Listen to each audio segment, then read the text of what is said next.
Do you remember the documentary OK Chloe? Yeah. I saw a little bit about this last week, but I haven't seen this story. So this is an old story. It's from 2022. I found it kind of hilarious that a private entity decided to do a documentary on Chloe Swarbrick. And of course, a lot of the then opposition just lost their minds, kicking up a fuss about the decision to award taxpayer money towards a production of the film titled Being Chloe, which will follow Swarbrick over the next 2 years.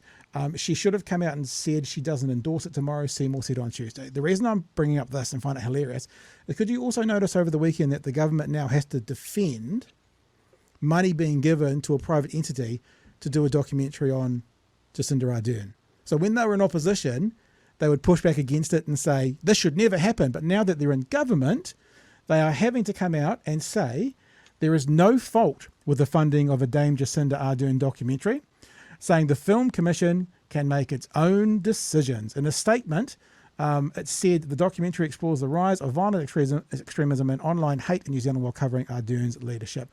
Reacting on Sunday, Minister for Arts, Culture and Heritage Paul Goldsmith said, the Commission was a Crown entity that operated arm's length from the government.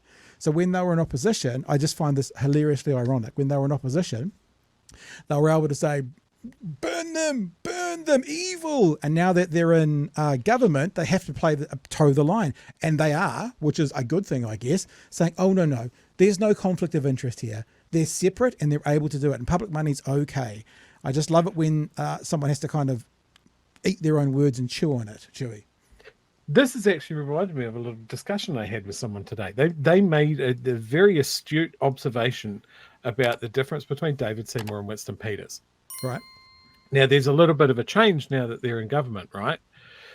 Winston Peters was an absolute unhinged bulldog going into the election. And now that he's foreign minister and deputy prime minister, he's ramped it back a little bit. Yeah. Because he doesn't have to put on the dog and pony show anymore. He's in. He's being a politician. He's doing what we thought they would all do. He's being a politician. Yeah. Exactly.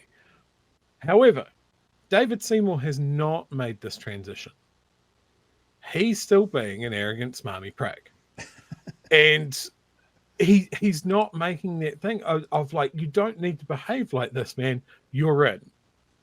He's still banging the same drum. And it puts him in the position of exactly what you've pointed out. Yeah. Like, you are the government now, my dude. Like, for good or bad,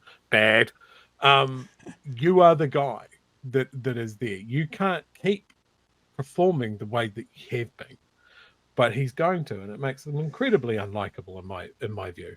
The biggest video that we had last week out of the clips that I make was the one on YouTube titled David Seymour seems to have FU power over Christopher Luxon. Same on Twitter, because this is what he's doing. He's basically got fuck you power. He's like Beyonce. Beyonce's got fuck you money over anyone she wants. That was the joke that was made back in the day.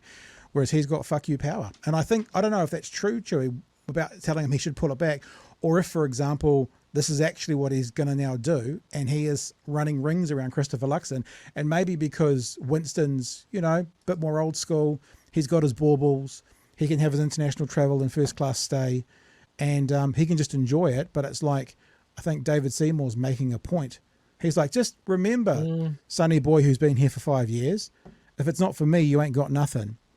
I wonder if he's making a point.